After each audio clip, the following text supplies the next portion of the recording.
Existem coisas neste mundo que a gente só acredita quando o silêncio da noite nos obriga a ouvir.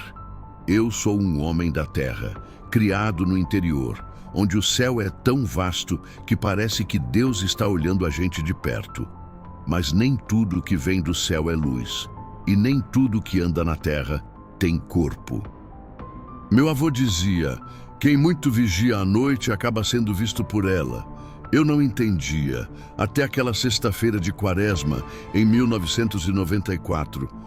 A cidadezinha onde eu morava, no interior de Minas, parecia ter morrido antes do sol se pôr. Naquela época, a Quaresma era respeitada. Não se ouvia música, não se comia carne, as conversas eram baixas. Mas eu, jovem e arrogante, achava que o medo era coisa de gente velha que não tinha o que fazer. Eu morava em uma casa que ficava no alto de uma ladeira, de frente para a igreja matriz e o cemitério que ficava logo atrás dela. À meia-noite, eu estava na varanda. O ar estava parado. Não havia um grilo sequer cantando. O mundo parecia estar prendendo a respiração. Foi quando eu ouvi o primeiro som. Tamp, tamp, tamp. Não era um som de passos comuns. Eram batidas rítmicas de madeira contra a terra. E junto a isso, um murmúrio. Um som de prece, mas uma prece que não trazia paz. Era um lamento, milhares de vozes sussurrando palavras latinas que se perdiam no vento frio que começou a soprar do nada. Eu me escondi atrás da coluna da varanda. Meus olhos foram atraídos para o portão do cemitério. Lentamente, ele se abriu, sem ranger, sem barulho. E então eu vi. Uma fila de vultos começou a sair. Eles vestiam túnicas brancas, longas, que cobriam os pés, e tinham capuzes pontiagudos que escondiam os rostos. Cada um deles carregava uma vela, mas a chama não era amarela. Era de um azul pálido, uma luz doentia que não iluminava o caminho, mas parecia sugar a escuridão para dentro de si. Eles caminhavam devagar, muito devagar. A procissão era longa, parecia não ter fim. O som do murmúrio ficava mais alto conforme eles se aproximavam da ladeira onde eu estava. Eu queria entrar, trancar a porta, me enfiar debaixo das cobertas, mas meu corpo estava pregado no chão.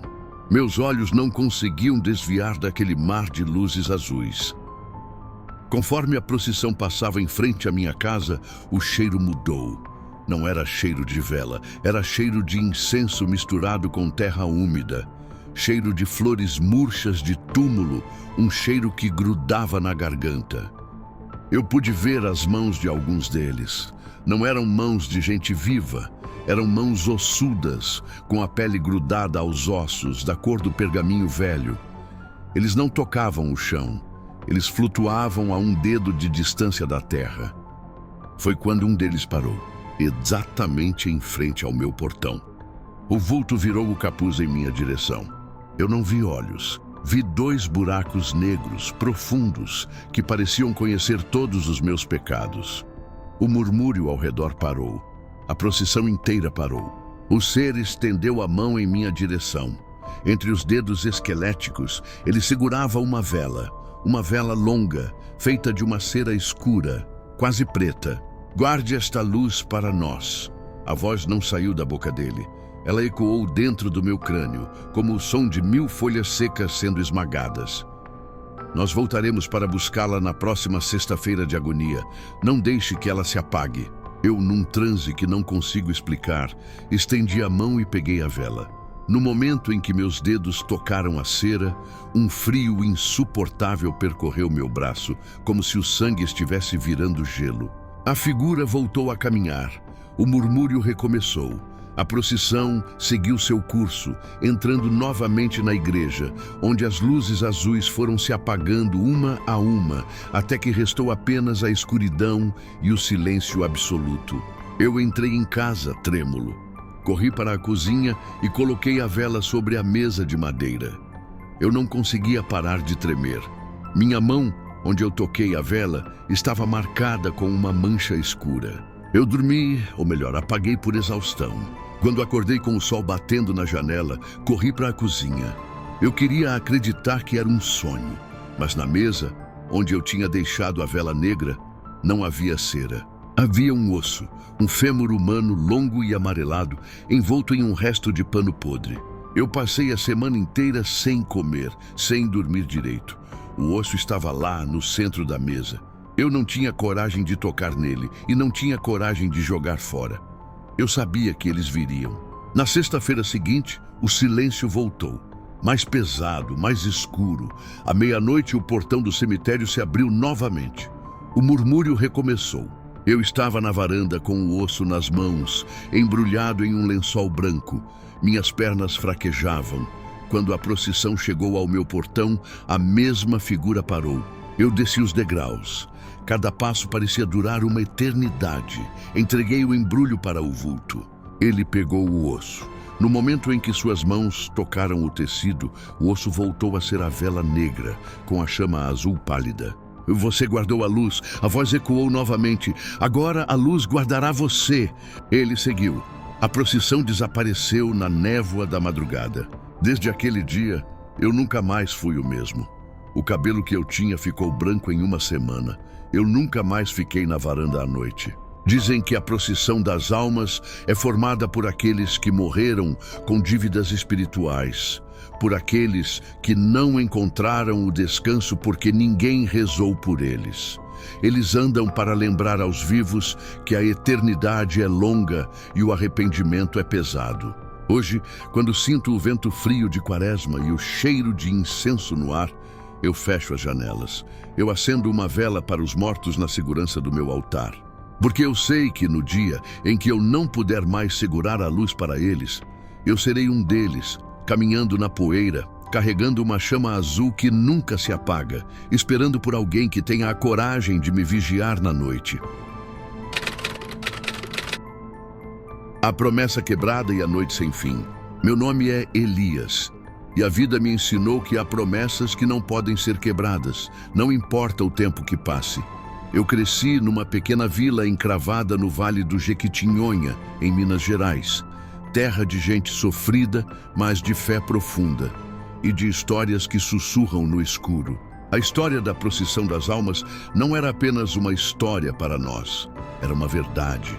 Uma verdade que se revelava nas noites de Sexta-feira da Paixão, quando o véu entre o mundo dos vivos e o dos mortos ficava fino como papel de seda. Meu avô, o velho Benedito, era o guardião dessas memórias. Ele tinha os olhos fundos de quem já viu demais e a voz grave de quem carrega um fardo. Desde criança, ele me alertava. Elias, na noite de Sexta-feira da Agonia, não saia à rua. Não olhe pela janela e, acima de tudo, não responda ao chamado. Eu, como todo jovem, era cético. Achava aquilo folclore para assustar as crianças e manter a ordem. Eu trabalhava na roça durante o dia e, à noite, costumava ir à casa de meu amigo Mateus para jogar truco e tomar uma cachaça. Naquele ano, eu tinha uns 20 anos. Era Sexta-feira da Paixão. Meus pais foram à missa da vigília, mas eu inventei uma dor de cabeça. Mateus me esperava. Eu tinha que passar por uma estradinha de terra batida que levava à parte mais antiga da vila, onde ficava o antigo cruzeiro e mais adiante o cemitério. Meu avô me viu saindo. Seus olhos me prenderam. Elias, não vá, o ar está pesado. As almas estão inquietas. Eu apenas sorri. Acenei e segui meu caminho, o som dos meus passos na terra seca sendo a única coisa que quebrava o silêncio da noite. Às 23h30, quando eu estava a meio caminho da casa de Mateus, ouvi o sino. Não era o sino da igreja, era um sino pequeno, de bronze, com um som metálico e lúgubre que parecia vir do chão. Dlim, dlim, dlim. Parei. O vento que antes era suave, agora uivava nas árvores secas. E o cheiro? Não era cheiro de terra, nem de fumaça. Era um perfume antigo de flor de cemitério, misturado com cera queimada e algo mineral, quase salgado, como sangue seco, o cheiro da morte antiga. Eu olhei para o fim da estrada em direção ao cruzeiro. A escuridão era absoluta, mas eu comecei a distinguir pontos de luz. Velas. Centenas delas. Elas estavam vindo. Eu me joguei no mato, atrás de um arbusto espinhoso de juazeiro, tentando me fundir à escuridão. Meu coração batia tão forte que eu achei que os vultos iriam ouvir. A procissão era imensa, mais longa do que qualquer história de meu avô poderia descrever. Vultos, homens, mulheres, crianças, todos com capuzes cobrindo o rosto, túnicas de um branco desbotado que arrastavam na terra. Suas velas não tinham fogo. Tinham uma luz interna, azul clara, fantasmagórica, que iluminava o caminho sem dar calor.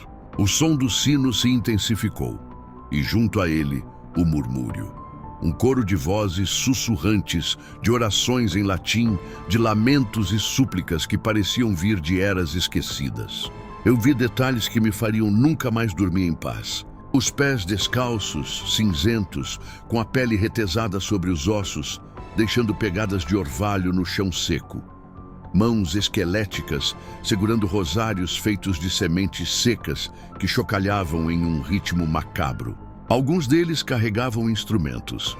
Um cajado de madeira que batia no chão em um ritmo lento, toque, toque, toque. Outro, uma cruz rústica, feita de galhos, que parecia sangrar uma resina escura. Eles passavam, um após o outro, cada um com sua luz azul e seu lamento.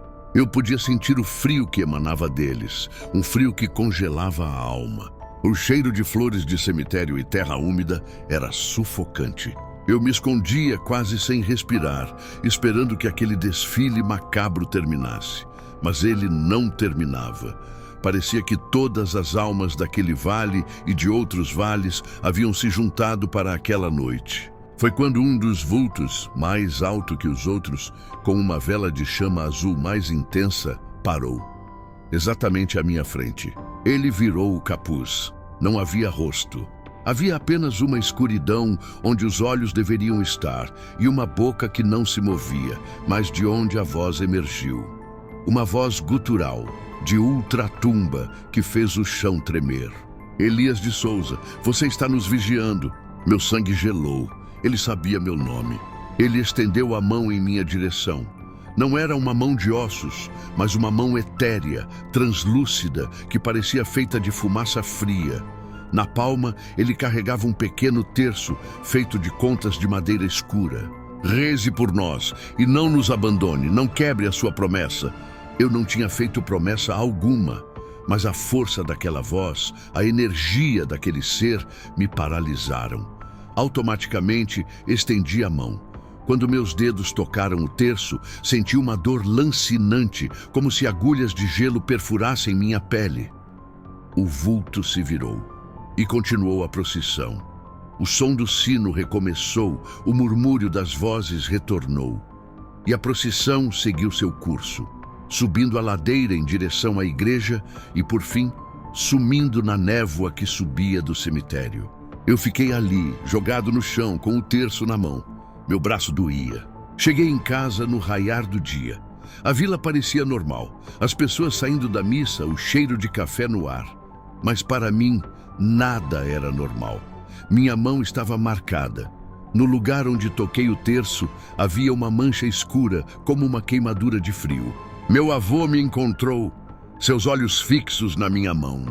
Você a pegou, não pegou, Elias? A lembrança das almas. Eu não conseguia falar, apenas mostrei o terço. Ele suspirou. Agora você tem uma dívida. Eles virão para cobrá-la. A mancha na minha mão nunca sumiu. E o terço, eu o guardo até hoje, nunca o deixo. Desde aquela sexta-feira da paixão, minha vida mudou. Não consigo mais dormir profundamente. Eu sinto o frio, eu ouço o sino. Todo ano, na noite de sexta-feira da paixão, eu não vou à casa de Mateus. Eu me tranco em casa, acendo velas e rezo. Rezo por todos os que morreram sem ter quem os lembrasse. Rezo para que o meu nome não seja chamado novamente. Porque eu sei que a procissão das almas é real.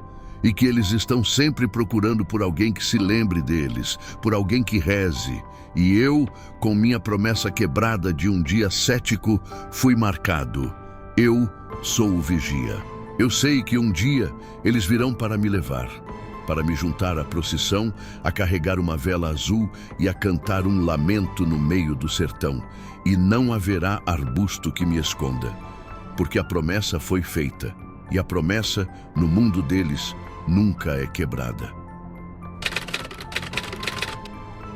O ciclo da dívida. Meu nome é Gabriel. E a vida, a vida, ela prega peças que a morte não ousa sonhar. Eu sou um homem do campo, daquelas terras esquecidas do interior de Goiás, onde o tempo parece andar mais devagar e as histórias dos antigos se misturam com o cheiro da terra molhada. Eu sempre fui um homem de fé, mas minha fé foi testada e redefinida por um fenômeno que a ciência não pode explicar e a razão se recusa a aceitar: a procissão das almas. Minha família sempre viveu naquelas terras, geração após geração de lavradores, de gente simples que aprendia a ler o céu e a respeitar o que a noite trazia. Meu avô, seu Juvenal, era um homem de poucas palavras, mas de olhos que viam longe, muito além do horizonte físico. Ele costumava dizer com um tom de voz que me gelava a espinha mesmo em dias quentes: Gabriel, algumas dívidas são eternas. E algumas promessas, algumas promessas nem são feitas por nós, mas somos nós que pagamos por elas. Eu nunca entendi a profundidade dessas palavras, até que o ciclo começou comigo. O primeiro sino e a névoa gelada. Era a quaresma. O ano era 2005. Eu tinha 20 e poucos anos, cheio de planos, sonhando em sair da roça e ir para a cidade grande. Naquela noite de sexta-feira da paixão, eu estava sozinho em casa. Meus pais tinham ido para a vigília na igreja da vila, a uns bons 5 quilômetros dali.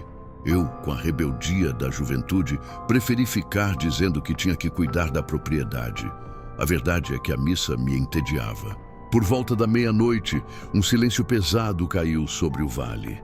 Aquele tipo de silêncio que suga o som dos grilos, o farfalhar das folhas, até mesmo o meu próprio respirar. O vento parou. O ar ficou pesado, denso, com um cheiro que eu nunca tinha sentido antes. Uma mistura de terra recém-remexida, cera de vela antiga e algo metálico, quase enferrujado, que me fez sentir um calafrio na espinha. Então eu ouvi o sino. Glin, glin, glin. Não era o sino da igreja da vila. Era um som mais agudo, mais triste, que parecia vir de longe, da direção do antigo cemitério que ficava nos fundos da nossa propriedade. O som parecia vibrar dentro dos meus ossos. Eu, com a curiosidade boba de quem ainda não conhece o verdadeiro medo, fui até a janela. O quintal estava mergulhado em uma névoa baixa. Uma névoa que não era comum ali, mesmo em noites frias. Uma névoa que parecia brilhar com uma luz própria, fantasmagórica, de um tom azul esverdeado. Eles começaram a emergir da névoa. Primeiro, apenas vultos. Depois, formas mais definidas, uma fila interminável de figuras, todas vestidas com túnicas longas, de um tecido rústico e desbotado, da cor da terra seca. Capuzes cobriam seus rostos, mas eu podia sentir que eles estavam olhando para mim. Cada um carregava uma vela, mas a chama não era fogo. Era uma luz azul pálida, quase etérea, que não lançava sombras, apenas um brilho doentio que parecia esfriar o ar ao seu redor. O sino tocava em um ritmo lento, constante, e o murmúrio, milhares de vozes, algumas femininas, outras masculinas, outras infantis, todas cantando um cântico em latim, uma prece de dor, um lamento que parecia carregar o peso de séculos de sofrimento. Não havia palavras, mas o som, a melodia, era de uma tristeza tão profunda que me fez sentir um nó na garganta. A procissão das almas. Meu avô havia me contado, mas ver era diferente. Era uma afronta à razão, uma invasão do impossível. Eles não caminhavam, eles flutuavam a poucos centímetros do chão, em um silêncio assustador, quebrado apenas pelo sino e pelo cântico. Pude ver alguns detalhes. Mãos esqueléticas como galhos secos, pés descalços com a pele retesada, deixando rastros de orvalho azulado na poeira. Olhos que, mesmo escondidos pelo capuz, eu sabia que estavam ali, fixos em mim. A procissão passou em frente à minha casa. O cheiro de terra úmida e velas queimadas era insuportável. Eu estava petrificado, escondido atrás da cortina, espiando por uma fresta. Eu sentia o frio que emanava deles, um frio que parecia penetrar as paredes e chegar até a minha alma. Então um deles parou, um vulto mais alto, com uma túnica que parecia mais escura, mais densa que as outras. Ele virou o capuz em minha direção. Eu não via rosto, mas senti que estava sendo analisado, julgado. O cântico parou, o sino silenciou. O vale inteiro pareceu prender a respiração. Uma voz, não era uma voz que saía de uma boca. Ela ecoou dentro da minha mente, clara e terrível. Gabriel Silva, seu tempo chegou. Meu sangue gelou. Ele sabia meu nome. Como? O vulto estendeu uma mão translúcida, feita de uma espécie de luz fria. Na palma não havia uma vela. Havia um relicário. Um pequeno relicário de madeira antiga, com um brasão desbotado que eu reconheci. O brasão da minha própria família. Seu avô não pôde continuar. Ele cumpriu sua parte. Agora a dívida é sua. Guarde esta lembrança para nós. Não a perca, não a quebre. E não nos abandone na próxima sexta-feira da paixão. Eu senti uma força invisível me puxar para a janela. Meu corpo se moveu contra a minha vontade. Estendi a mão e peguei o relicário. No momento em que meus dedos tocaram a madeira fria e antiga, uma dor excruciante me percorreu o braço, como se meu sangue estivesse fervendo e congelando ao mesmo tempo. Eu senti um arrepio que nunca mais me abandonaria. A figura voltou a andar. O cântico e o sino recomeçaram. A procissão seguiu seu caminho, desaparecendo na névoa azul esverdeada rumo ao cemitério. Eu caí de joelhos no chão, com o relicário apertado na mão, o coração batendo descompassadamente. Aquele foi o início do meu tormento. No dia seguinte eu estava exausto, pálido. Meu avô me encontrou, seus olhos fixos no relicário em minha mão. Ele apenas balançou a cabeça, com um olhar de resignação e tristeza. O ciclo continua, Gabriel. A dívida foi transferida. Ele me contou então a verdade. A procissão das almas não era apenas uma lenda, era uma realidade que perseguia minha família há gerações. A cada sexta-feira da paixão, um membro da minha linhagem era escolhido para ser o guardião da lembrança. Aquele que tinha a tarefa de se lembrar deles, de rezar por eles, de manter viva a esperança de que um dia encontrariam a paz. Meu avô tinha sido o guardião por 40 anos. Agora era a minha vez. Eu tentei ignorar. Joguei o relicário em um canto. Tentei seguir minha vida, mas o relicário sempre voltava para o meu lado da cama. À noite, eu ouvia o sino, o canto distante. O cheiro de cera e terra molhada se tornou parte do ar da minha casa. Eu não conseguia mais dormir em paz. Eu via sombras nos cantos, sentia toques frios em meus ombros. A próxima sexta-feira da paixão chegou, um ano depois. Eu estava apavorado. Eu havia passado o ano rezando, lendo livros de fé, tentando entender o que eles queriam. À meia-noite, o silêncio caiu. O sino tocou. A névoa azul esverdeada subiu do vale. A procissão veio. Eu estava na varanda segurando o relicário. Minhas mãos tremiam tanto que mal conseguia segurá-lo. O mesmo vulto parou à minha frente. Você guardou a lembrança. A voz ecoou em minha mente. Você nos honrou com sua memória. Por enquanto, a dívida é paga.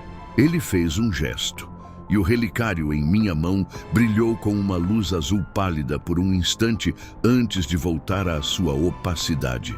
A dor que eu sentira antes no braço se intensificou por um momento, antes de diminuir, deixando apenas um frio persistente. A procissão seguiu seu caminho. O ciclo havia se completado, mas eu sabia que não era o fim, era apenas o começo do meu ciclo. Desde aquele dia, eu sou o guardião da lembrança. Minha vida mudou completamente. Eu não saí da roça. Eu me tornei um homem que vive em função daquela noite. Acendo velas no altar da minha casa, rezo por todas as almas perdidas e leio as escrituras antigas que meu avô me deixou. Eu vejo a marca em minha mão, um pequeno ponto escuro que nunca sai, e sinto o frio que me acompanha, mesmo nos dias mais quentes. Eles ainda vêm, a cada sexta-feira da paixão. Eu os vejo, eu os ouço e eu cumpro minha parte. Porque eu sei que a dívida não é minha, é da minha família. Uma promessa feita há gerações, talvez para guiar uma alma perdida, talvez para apaziguar um sofrimento antigo. Eu sei que um dia serei eu a vestir a túnica. Serei eu a carregar a vela azul. Serei eu a murmurar o cântico de dor e súplica. E serei eu a parar diante da casa de um jovem de minha família, estender a mão e entregar a ele a lembrança, transferindo o fardo. Porque a procissão das almas nunca termina. Ela continua, ciclo após ciclo, gerações após gerações. E eu sou apenas um elo nessa corrente eterna de dor, memória e uma promessa que, mesmo sem ter sido feita por nós, precisa ser cumprida sob a luz azul das velas que não queimam e o cântico das vozes que nunca se calam. O peso da vela. Vicente não acreditava em histórias de velhos. Sentado na penumbra do seu quarto, no segundo andar de um casarão de pedra, ele mantinha a fresta da janela aberta. À meia-noite, o ar do quarto gelou a tal ponto que ele via o próprio hálito. O som começou, um arrastar rítmico, como se milhares de pessoas estivessem caminhando sobre areia, embora a rua fosse de pedra calcária. Ele se aproximou da vidraça. Lá embaixo a rua estava inundada por uma luz cor de enxofre. As figuras não caminhavam. Elas flutuavam milímetros acima do chão. Vicente notou os detalhes dos trajes. As túnicas eram feitas de um tecido que parecia linho antigo, manchado pelo tempo e pela terra, mas não balançavam com o vento. Os capuzes eram altos e sem aberturas para os olhos, e ainda assim ele sentia que todos o viam através da madeira da janela. As mãos que seguravam as velas eram longas, de uma palidez azulada, com unhas que pareciam feitas de madrepérola opaca. Não havia fumaça saindo das chamas, apenas um calor frio que irradiava para cima. Subitamente, o cortejo parou exatamente sob a sua janela. O murmúrio cessou, criando um vácuo sonoro que fez os ouvidos de Vicente latejarem. Uma das figuras, ligeiramente mais baixa que as outras, desprendeu-se da fila e virou o rosto encapuzado para cima.